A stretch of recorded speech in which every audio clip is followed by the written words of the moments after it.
Hello everyone, it's GW TV Unstoppable. Casey Decker, Sean Grant here, ready for another lap around the block of GW Sports. What are we going to see on our run, Sean? Well, Casey, we've got another exciting show if you weren't already expecting that. Along with the rundown, Louis Staub splashed around with the women's water polo team. Vrudi Van Katesen got out on a launch with men's rowing, and Colleen Fitzgerald battened down the hatches with the sailing team. As if this weren't enough, I'll get to sit down with Maurice Joseph, the newly re-signed head coach for the men's basketball team. All this on Unstoppable. From the School of Media and Public Affairs at the George Washington University, you're watching Unstoppable with Casey Decker and Sean Grant. Well, basketball season is finally over. It was not our best year, but it wasn't our worst. There were plenty of tough spots. Certainly ending the season by losing a second-round CBI game to a Horizon League team is not the way you want to go out, but there were bright spots too. We've seen that when the fans show up to home games, this team can beat almost anyone. And we've seen young rookie coach Maurice Joseph go from rocky interim coach we all expected not to get re-signed to a real leader who will be heading up GW basketball for the next 5 years. Yeah, and Casey, I think the signing of Maurice Joseph really does bode well for the team. I think he definitely exceeded expectations going into the season. Given the spot he was put in when he was first made the head coach, interim head coach, people didn't, it was tough. He was right at the end of the offseason. It was hard for him to try and create some chemistry right then. But he really exceeded expectations. That 20-15 record, I think, better than we could have hoped for. He did a great job creating chemistry on a team that had so many moving parts and were constantly, changes had to be made all the time. Well, and creating that chemistry, I think, is exactly what transitioned him from being someone we didn't really think was going to succeed or come back to being such a good leader. And I think a lot of that has to do with not only is Maurice Joseph a young coach, I think one of the youngest in all of the NCAA, but the team is young too. We lost a lot of seniors last year. We have a lot of freshmen this year. And so it was a young team and a young coach, and it took a little while for them to congeal, but eventually they came together. They won 5 games in a row towards the end of the season. They had a home win against Dayton on senior night, and this is a team that by the end of the year looked like it has a good future. Well, and one of the things that I really like that Coach Joseph does on a regular basis is he creates strong game plans. Whenever you see them going into a game, the way that he kind of tinkered with the lineup from game to game, it always seemed to create kind of a game plan that was effective against the team that they were playing. I would have maybe liked to have seen him make some more in-game adjustments, but as a young team with a young coach, that's something that you could see improving going forward. Well, and I think one of the things that he did, as you mentioned, was he eventually found a more stable lineup. At the beginning of the year, we were seeing him play around with a lot of these new talents, a lot of these different players, and we were seeing guys like Colin Smith getting a lot of playing time. Then towards the end of the year, we barely saw Colin Smith at all. He found a stable starting 5 by the end of the season that was able to win consecutive games, and I think that was pretty key. Now, I don't know, obviously, there's going to be some players gone next year, so I don't know if we're going to have that starting 5 again next year, but if he can do the same thing he did this year, next year, but maybe a little quicker now that he knows the drill, I think that we can have a stable team from the get-go. Right. Well, and now there's some other developments, with the GW basketball team beyond, now that we're in the offseason, and even beyond the signing of Coach Maurice Joseph. Actually, Patricio Garino, grad from last year, got signed by the Orlando Magic. And actually, I think he got signed through the entirety of next season. So he's going to be able to use the Magic's gym over the summer, and hopefully that'll be a good experience for him to really, make his run at playing in the NBA. Another positive development for an even more recent GW grad, Tyler Kavanaugh. He was invited to the Reese's All-Star game at Phoenix during the Final Four. He ended up being the MVP of that game, playing with a bunch of talented kids from all across the country. So I think that maybe gives him a better potential to maybe get some tryouts, maybe get a D-League deal. I think more likely he ends up in Europe, but we'll see where we can go. Yeah, and then finally something that's maybe not as positive of an improvement for the team is that both Jaren Cena and Kevin Marfo are leaving the program. Jaren Cena is actually going to go try and play in Europe, I believe, and Kevin Marfo is looking to transfer. So we'll see how Coach Joseph, is going to try and work around that. Maybe that's something we'll get at in his interview later today. Absolutely. Adaptability will be key. Now, making a cross-court pass to women's basketball, it was a great season that ended in anything but greatness. Going into the A-10 tournament, the Colonials were prospective favorites to win, and even if they couldn't nab the outright A-10 championship, at least getting to the final game would likely win them an at-large bid in the Big Dance. But it wasn't so. In their first game of the tournament, they fell to 7th seed Duquesne and missed out on March Madness. For a team with a lot of potential, this was a disappointing finish to say the least. Well, and you talked about that disappointing finish to the season, Casey. This was something that no one really saw coming. I mean, they finished the regular season on a 7-game winning streak, and they were just beating pretty much every team they played. They were really putting it all together. They had good shooting from the floor. They were playing good inside defense. They were playing good outside defense. And even one of their weaknesses, actually, their three-point shooting. They were hitting three-point shots all over the place. So this was something that we really didn't see. But when they came into that closely contested battle to Duquesne, they shot poorly from the floor. They just got cold. They hit 30% of their shots from the field, and then they committed 17 turnovers as opposed to only 9 assists. You're not going to win if that's how you play. And with Duquesne, they had been kind of a trouble team for GW in the past. Now, the first game when they went out to Pittsburgh to play Duquesne, they won by 35 points. But when Duquesne came here to GW, they lost by 10. So it's a team that I think kind of found their number towards the end of the season. Right. And it's also a team that got better towards the end of the season. They were the 7th seed in the tournament, but they ended up going to the A10 championship game. So it was a good team, not a whole lot of shame in losing to them, although certainly not the result we were hoping for. No, definitely not. And then especially in that NIT tournament game against Navy, they lost in overtime. They lost 61-51, and we just ended up seeing more of the same. They shot 25% from the field, and I believe they had 13 turnovers to 11 assists, so not as much of a turnover margin, but still tough way to lose. And I think when it comes down to shooting, when shooting is the issue, I think a lot of the times it has to do with mentality. And I think with this team, that mentality comes from high expectations. We talked about they were a great team all season long. They were well-rounded, well-coached. And I think going into these tournament games, there's a lot expected out of them. I think this might be a team that does better as an underdog. We saw them excel against teams like Dayton. And so I think when you come in with expectations and then you start to miss shots, you start to panic a little bit, and that can be difficult to overcome. Right, but you talk about expectations, Casey. That might be hard for them to play as underdogs now, as they've played so well these past few years that this is a team that, here in Foggy Bottom, we've expected some greatness from them. But now, getting out on the water with men's rowing, where the boys had an interesting start to their spring season, to say the least. They were originally scheduled to race against both Harvard and Cornell last Saturday morning, but due to inclement weather, they ended up racing against just Harvard on Friday night in the freezing cold. While the boys didn't end up winning, one of their boats finished only 1.8 seconds off of one of the Harvard boats. This is hugely impressive, given that Harvard is currently one of the top 5 teams in the country. This performance certainly bodes well for the boys going forward. That it does, Sean. And now our own Vrudi Venkatasen got a chance to get out on the water with the men's team. Vrudi?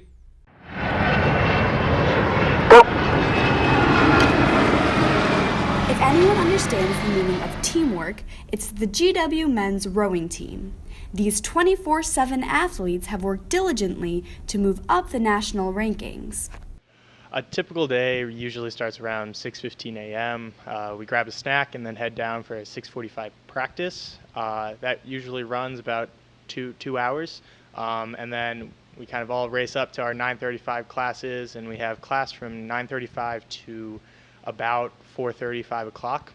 And in the afternoon, it's usually more recovery pieces. So sometimes it's on the water, it will be drills and just technique and just like fine-tuning the little things, and if we're inside, it will be steady state rows, just long but not high intensity.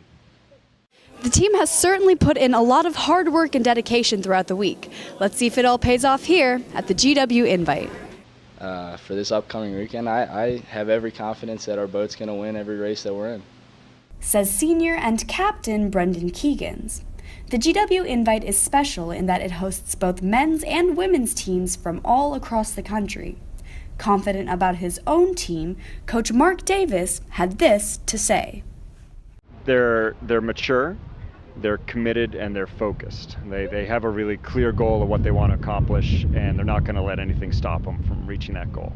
The seniors, they're a great group. There's a large group, there's 12 of them, and while we're replacing them with a large group of incoming freshmen, their spirit will be really hard to replace, and they've also elevated the program. They've taken it to a higher level, which has been really impressive. The GW men's rowing team exceeded everyone's expectations when they won the GW Invite for the second time in program history. It was certainly a day to be remembered, but there is definitely more to come from this team. The GW men's rowing team has certainly proved to be a force to be reckoned with, winning by open waters all across the board. For Unstoppable, I'm Vrudi Venkatasen. All right, thank you, Vrudi. We're going to stay in the water now, but head indoors to women's water polo. The team got off to one of the best starts in school history, 12-3 in their first 15 games. But then they took a tough road trip and lost 7 of their last 8, and as of Thursday, are in the midst of a 6-game losing streak. They remain undefeated at home, however, and have a couple of stars in Jacqueline Bywater and Scarlett Hallahan, who have both won conference awards. And now, our own Louis Staub got a chance to talk with the women's team. Louis? Hi, I'm Louis Staub. We're here at the Smith Center talking to women's water polo players at GW. I'm here with Jacqueline Bywater, the recent conference Team of the Week winner. You started the season off 12-3, but recent form is not that great. How do you bounce back and make sure you're back in the winning mentality? In the beginning of the season, we played games that we were more suited to win, and in California, we played a lot of games against a lot of good teams that come from conferences that are tougher than ours, so you just have to take everything as a learning experience, and when you move forward, just leave it in the past and know that you have what it takes to win. I'm with Scarlett Hallahan. Nice to meet you. You as well. I know you played really tough games with those 7 losses or so. How do you bounce back? It's really hard. I mean, no one likes losing. Me, especially. You could ask my teammates. I mean, it's when you go to California and you play those big name teams, you really just have to learn from it. And any type of success that you have against them is good. And it's something that we can all leave California and come back and really remember, okay, what were those other teams doing that made them have such success against us. That was all from the Smith Center. Back to you, Casey and Sean. Thanks, Louis. Now, getting back in the boats with the sailing team, where they have been killing it lately. In the latest co-ed top 20 poll, GW was ranked number 5 behind only Yale, Georgetown, Boston College, and Navy. GW has performed the strongest in the team racing event, where they posted 3 top 5 finishes over the last 2 weekends. Well then, Sean, they've certainly earned that top 5 ranking. And now our own Colleen Fitzgerald got a chance to talk with members of the sailing team. Colleen? Hi, I'm Colleen Fitzgerald, reporting here for GWTV's Unstoppable. I'm here at the Smith Center and will be speaking to members of the sailing team about their recent successes and future goals. Freshman Rhodes Garner and sophomore Derek Poontip spoke to us about their performance last weekend and how they aim to improve for their upcoming races that they're excited about. The first day we performed pretty well. The second day we struggled a little bit with current and different wind conditions. We ended up finishing 5th overall, which was a little worse than the previous weekend, but I think it was because of the different conditions that we weren't accustomed to. I'm expecting hopefully some big results. We're just trying to put in the hours and hopefully get on the podium this summer. But next weekend we have qualifiers for nationals, so we got a big week of practice coming up. You know, as a freshman myself, I'm just trying to learn from these kind of big guys. Just trying to take it all in right now and improve. Junior Kai Friesica is a role model to look out for this spring. He spoke to us about the importance of leadership as they move forward towards strengthening their team. Last year we struggled a lot with team racing, so looking forward I think that'll be a big focus for us. We have a great coach for it. He's in a great position just leaving the college circuit and competing on the world tour. He has a lot of experience to offer us, so that'll be great looking forward to next year. Once again, I'm Colleen reporting for GWTV Unstoppable. Sean and Casey, back to you. Thanks, Colleen. Well, I think it's finally time to dry off and head for land. We've talked in the past about how good our gymnastics team here is at GW, and the season for them ended about as strongly as you could hope for. The team took the East Atlantic Gymnastics League Championship, then moved on to the NCAA Regionals in West Virginia, where they placed 5 out of 6. The bigger story, though, were the individual performances, where Chelsea Rainieri and Cami Jurin-Allaire each qualified for the NCAA championships. And while those individuals performed very strongly in the that regional event, we shouldn't discount how they played down the stretch. I mean, they placed first out of 3 teams against the likes of NC State and Kent State. They placed first out of 4 teams against West Virginia, Pittsburgh, and Eastern Michigan. And then finally, they placed first out of 4 teams against Stanford, NC State, and Yale on Senior Day. Those were the 3 meets for them leading up to the EAGL championship and the regional championship. So, I mean, they were just killing it down the stretch, and they're performing at that high level that we've come to expect for them. Absolutely. Now, while 5 out of 6 at regionals might not sound that great, it was a pretty outstanding performance for them. And like I mentioned before, more importantly were the individual performances moving on to NCAA championships. It's the first time in school history that GW has sent 2 gymnasts to those championships. one of which was Cami Jordan-Allaire. As I mentioned before, this is actually her second time, GW's first repeat offender. And the other gymnast that's going to the championships is Chelsea Rainiero. We've talked about her before on the show, and she won regionals in the vault event, the first ever GW victory at its NCAA regionals. Yeah, certainly impressive for them. But then again, as a team, they also finished the season ranked 20th in the country. So again, a very strong season, and best of luck to the girls that are competing at those NCAA championships. Absolutely. And in that West Virginia regional, by the way, they also set a school record for the most points scored as a team in a postseason match. Yep, and like I've said, they've certainly played well, Casey. Well, we're going to go to a short commercial break now, but stay tuned for the rest of our roundup.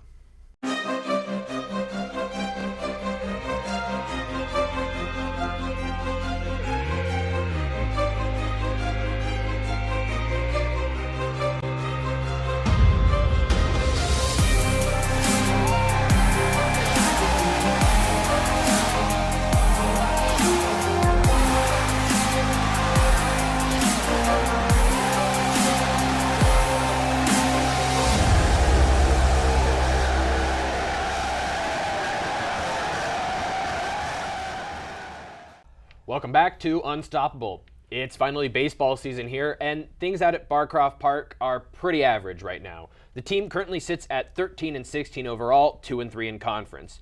GW baseball has been mediocre at best for about 10 years now. Since 2005, they've only had one winning season when they went 33-22 in 2015. So far, it's not really looking like we should expect anything different this season, though there's always the chance to turn it around. Well, and one thing that I really want to look at when you look at this team's record is actually the disparity between their home and away records. They're around 8-5, I think, at home, and around 4-10 on the road. So really, just a huge disparity there. And this is really interesting to me because, like Barcroft Park, you talk about, it's nowhere close to campus.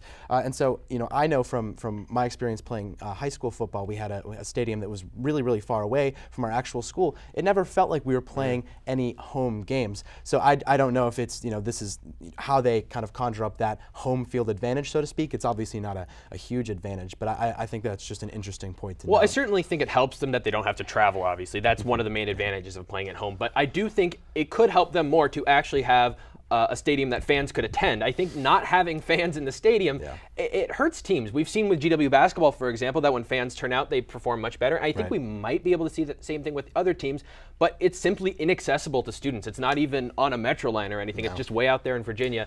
And I think that's something that might hurt the team a bit. Yeah. Another thing, though, I also want to look at is this team does much better in one-off sets as opposed to three-game sets. And now what I mean by that is that when they play a team one time, then they usually win that game. But if it's in a three-game set where they'll play the team 3 times over a couple stretch of games, they normally drop 2 out of those 3 games. So this might indicate a lack of depth in their pitching rotation. They pitch their best pitcher in the one game, they win that game, but then can't come to win the other games. And that's really going to hurt them, though, if they want to try and turn things around. You can't be dropping 2 out of 3 every single time. Another thing we've seen with this team, and I think we saw it last year, and we've seen it with some other GW sports, is that they only really had a handful of close games. They either win by a lot or lose by a lot of the time.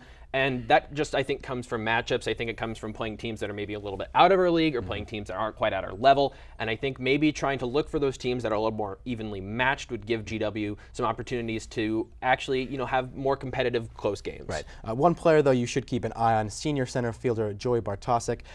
He last year was the ABCA All-East Regional First Team, and he made the Atlantic 10 Conference First Team. So he's a very talented player. On top of that, last summer he actually played in the Cape Cod Baseball League. And for those of you who don't know, the Cape Cod Baseball League is a rather well-known pre-professional league where a lot of college players go and play, and they'll do that before they either get drafted or they go to the minors. So that's a testament to how well he plays.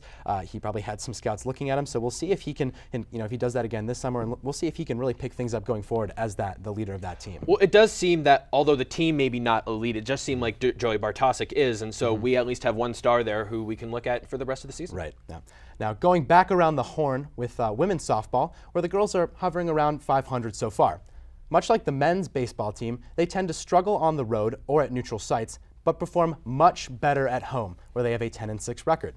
The girls have performed poorly in conference so far, where they've only posted a 1-5 record, and on top of it all, they're in a real slump right now, as they've dropped 5 of their last 6. Casey, What are we seeing here? Well, Sean, it's actually surprisingly obvious to me what we're seeing here, and it's that this is one of the best offensive teams in the region, but they just don't have the pitching. Now, in terms of that offense, one of the best offenses is the A10. They're number 1 in batting average, number 2 in slugging, on base, runs scored, hits, RBIs, doubles, and total bases, and number 3 in homers. This is a team that can hit and they can score. If you look at their lineup, for example, almost every player in their starting lineup has above a 300 batting average right now. So it's a very good offensive team. They also have pretty good defense. They make very few errors.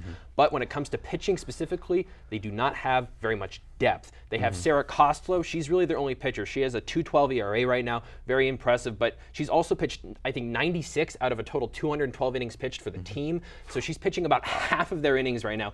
And there are really only 4 other pitchers on the team, 3 of whom have ERAs above 4.0 right now. So they need some more depth in the pitching area, and that's pretty clearly why they're struggling right now. And going off of that, you talk about Sarah Kostlow.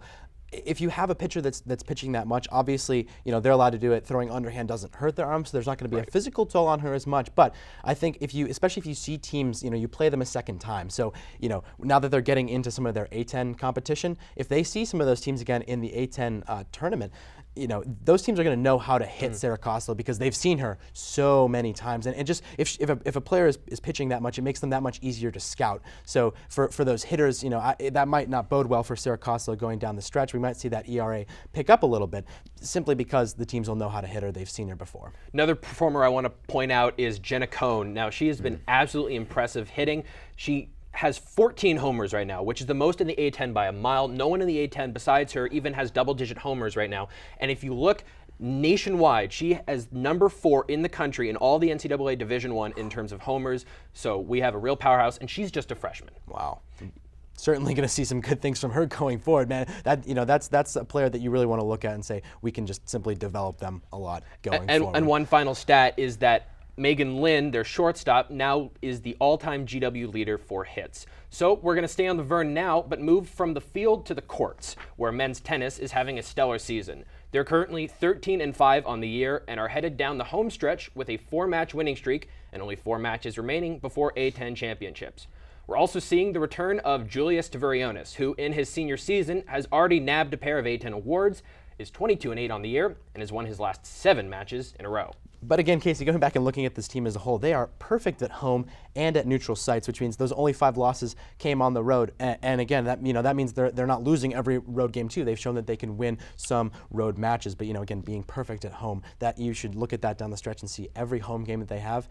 That's going to be a win for them, and hopefully that'll help them continue to bring home some wins. Another match, or a specific match I want to point out, is they played South Alabama, who was ranked number 38 in the country. They were not expected to win that match, and they did. And Julius Tvarionis played one of South Alabama's players who was ranked number 82 in the country. Again, not expected to win. He upset him. So this is an example of both how good Tvarionis is and how good this team can be. They can really beat teams that are really good. Well, and Casey, we actually talked about Tvarionis on the last show when he, at that time, had beaten Nicola Pippola, who was a number 99 player in the country at the time, I believe. So he's shown time and time again he can really compete against some of the top players in the nation. But again, going back out and looking at them as a team again, they've had also some dominant matches where they've beaten teams 7-0. They've really been blowing other teams out of the water. They've had some close ones. The South Alabama one, I believe, was a 4-3 set victory. But again, we can see them also blow other teams out of the water 7-0. They're looking very impressive. Absolutely. It's going to be a team to look for. Now, volleying back now with women's tennis, where the girls have not fared as well as the men's team, but are still above 500 for the season. In fact, just average is a good way to put this team so far. They've played slightly better at home than they have on the road or at neutral sites, but overall, there's nothing that jumps out as noticeable. They also don't have any staple wins on their resume or a noticeable way that they beat teams, and with a mixture of home and away games coming up, it's hard to determine how they'll fare. Casey, what should we be looking at here? Well, like you said, Sean, it's a pretty average team, and to reinforce that averageness, even if you look at the player-by-player records right now, almost every player is hovering around 500. There is one exception, though, and that's sophomore Maria Siopacha. She's 20-9 on the year. Fantastic record for her, so she's maybe a star that we can continue to look for the next few years. Right. Well, and as much now as we are actually harping on this team, they're not performing poorly. You know, and they've got 5 matches left before the A10 tournament. You know, maybe we'll see them pick something up. They're definitely in a place where they can do that. You know, as much as we talk about them being average, that, you know, they're really just hovering around 500. We said there's nothing noticeable, and they can definitely do something about that in those last 5 matches. Maybe Maria Schiapaccio can help turn this team around and get some momentum. All right, well, that will wrap things up for those sports. When we come back, the last of our recaps, and soon, Sean's interview with Maurice Joseph. Stick around. Great journalism matters because it's critical to a democracy that the public is informed and engaged and involved. And that happens by having credible information. And so the most important thing, whatever the delivery platform, whatever the technology, whatever the business model, is that the information itself is coming in solid and important ways and is being conveyed in compelling ways because there's so much noise and competition out there. And so that's what I really want our students to be able to do, be brilliant storytellers, keen observers, and compelling communicators. Welcome back. Racing back into the rundown now with men's track, where the boys have performed well recently. Just last weekend in the Colonial Relays down at William & Mary University, a handful of runners set new PRs in their respective events. Junior Chris Schaefer's performance in the 1500-meter event broke the record of recent graduate Ryan Tucker, who was featured on Unstoppable last spring for his performances. Tells you how good he was. Along with Schaefer, junior Carter Day and freshman Colin Wills also posted new personal bests in the 1500-meter event. Finally, in the 5,000-meter event, our own electric track star and executive producer Andy Weber led 3 other Colonials, who all posted personal records in the event. Quite the productive day for the men, don't you think, Casey? Sounds like it was, Sean. As for the women's team, at the same meet, a number of runners set PRs. In addition, sophomore Hallie Brown set a new program record in the 1,500-meter run. Her time at 4:29.96 demolished the previous record by 12 seconds. That record, by the way, had been set just a week earlier by her teammate, Madison Yerk. At this meet, GW participated only in distance and relay events and did not field a full team. Well, good to see some of those strong individual performances, though, Casey. Now, switching greens and teeing off with the men's golf team, where the boys have had an up-and-down spring so far. After placing well in their first 4 tournaments, the team has placed 12 out of 15 teams, 9th out of 16 teams, and 11th out of 11 teams in their last 3 meets respectively. At this point, it's unclear whether they are playing against a tougher level of competition or if they're just hitting a mid-season slump. But whatever the case may be, they have 2 more tournaments before the A10s at the end of this month. So let's hope they pick it up. And finally, we've got women's lacrosse. The team began the season struggling. They lost their first 5 games. Since then, they've won 2 of 4 and are currently sitting at 2-7 overall, 1-1 in conference. On offense, they're led by Jocelyn Donahue and Cassie Schollenberger, who've combined for roughly half of GW's goals, as well as Michaela Lynch, who has just under a third of the team's assists. Overall, this team is having some difficulty recovering from the loss of a few key seniors and are being outscored 121-75 overall. They have work to do in attacking the net as they simply don't have very many shots on goal, and in defending the net. Their current save percentage is under 500. But there's plenty of season left to go, and they seem to have acquired a modicum of momentum by grabbing their first win, so hopefully conference play has some good news in store. Well, that's it for our rundown now, but please stay tuned because when we come back, I'll get the chance to sit down with Maurice Joseph of the men's basketball team. Raise high. This isn't just our battle cry. It's our call, our challenge. Because when you are called to Washington, you are called to higher expectations, to a higher standard. We are called here to advance knowledge, to serve society, to change the world. This is the George Washington University, and what we make is history. So stand up, be bold, take risks, press on, push harder, raise high. In a season that began with such uncertainty and finished with many positives for the future, along with a few question marks, interim head coach for the men's basketball team, Maurice Joseph, was a consistent, steadying force. After being named the interim head coach with only a week left in the offseason following the Mike Lonergan incident, Coach Joseph stepped into his new role with confidence. He immediately began constructing chemistry on a team with a couple of veterans, a few transfers, and a budding group of freshmen. Despite enduring several tough losses over the course of the season, Coach Joseph led the young team to a 20-15 record that should inspire a lot of hope for the future. Coach Joseph joins me now. Coach, thanks for being here. Thanks for having me, man. So jumping right into it now, how do you feel about the way that your team's performed this year?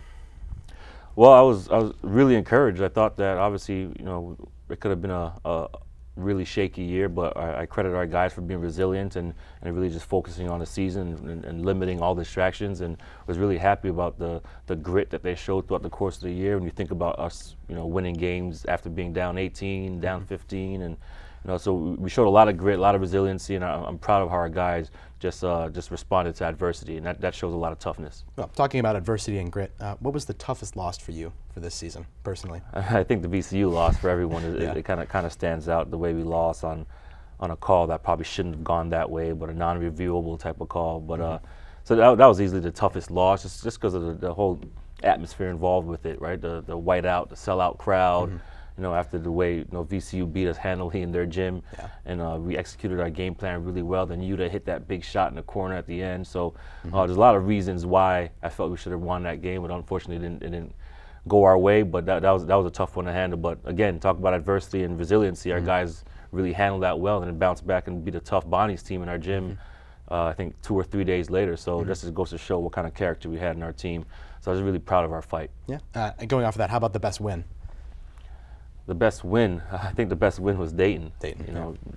Obviously, again, with the variables surrounding it, being senior night, Tyler and Matt's last game in Smith, them just cutting down the nets and being crowned regular season champions, and then the way we came out. I think we hit our first 9 shots maybe, and we were on fire. And so just a great way to send those guys off because they deserved it. So I think that was our best win this year. Okay.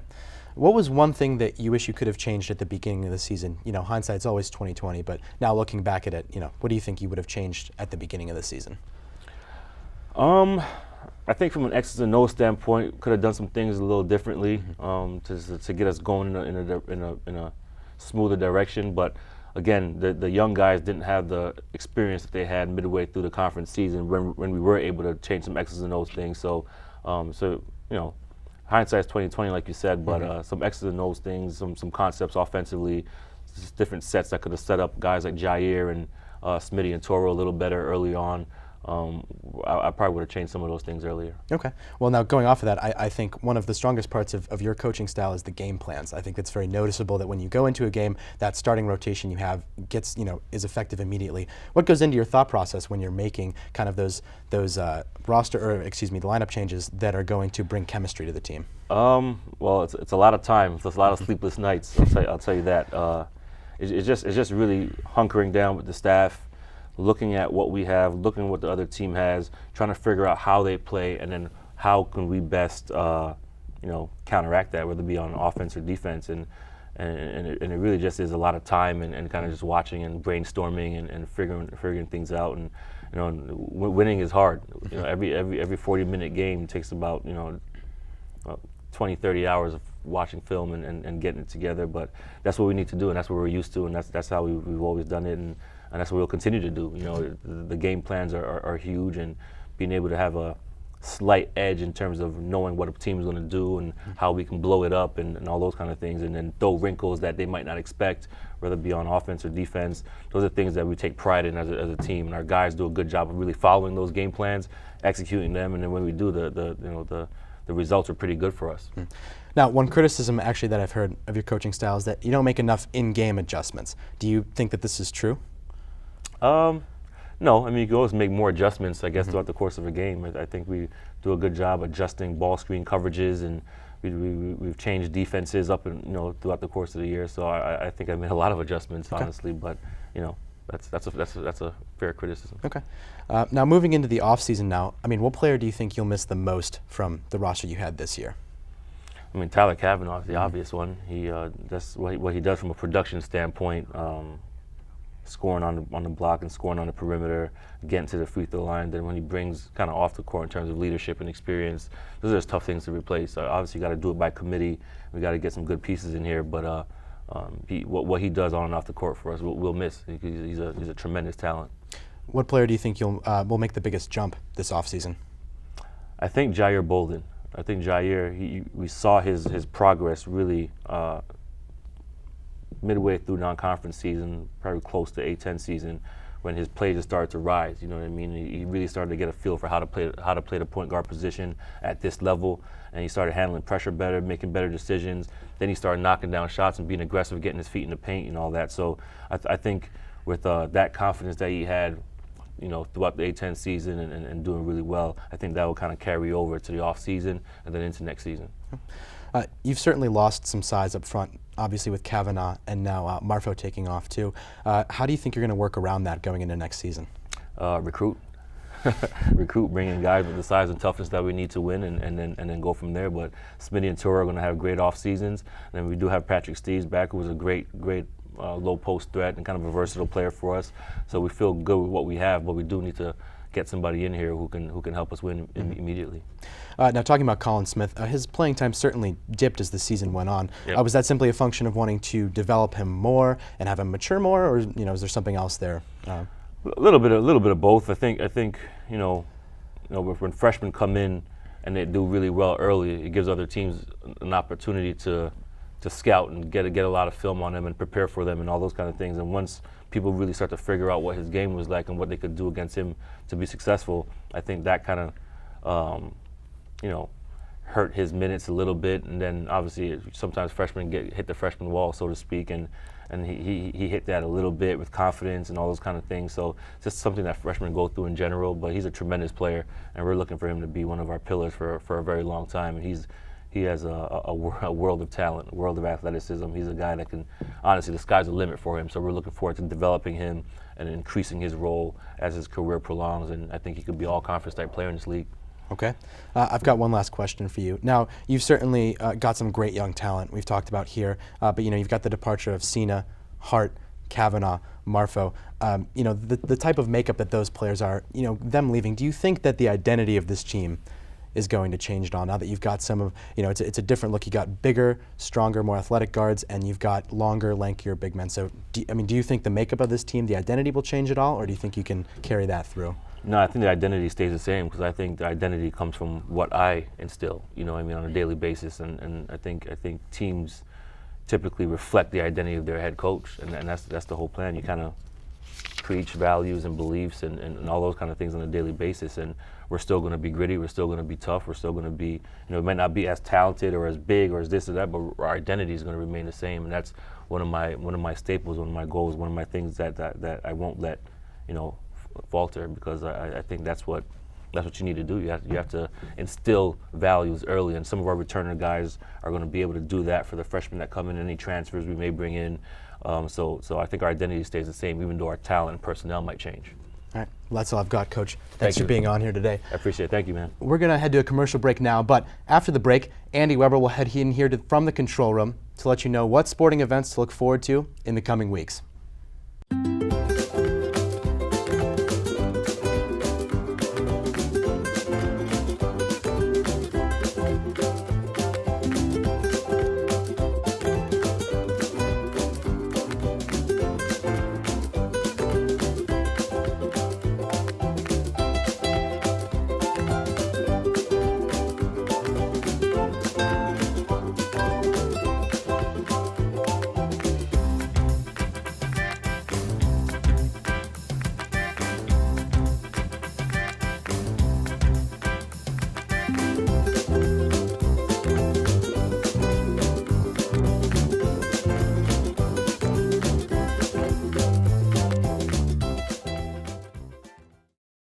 Welcome back. Andy Weber, our executive producer, joins us now at the desk. Andy, what game should we be getting ready for?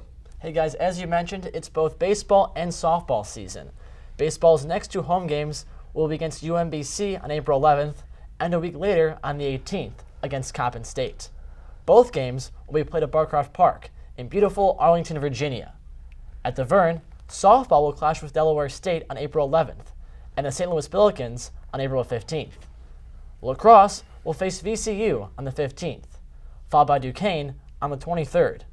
And last but never least, G-Dub tennis. The men and women will both compete on April 22nd. The men will play Fordham, and the women will play Mason.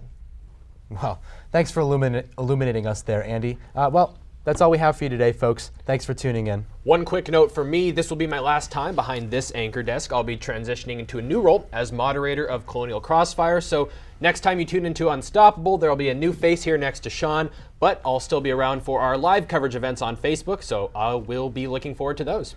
Well, and now there's not often times that we as anchors get to go off script and say what we would like. But Casey, I certainly speak for myself. I think I speak for Andy as well, and everyone that's worked with you on Unstoppable, that it's been an absolute pleasure, especially for my part. I think you and I have had some incredible chemistry, and it's been fantastic sitting up at this anchor desk working with you. So thank you so much. It's been so much fun working with you guys. To add my own thing, it's really been a big project, this entire show.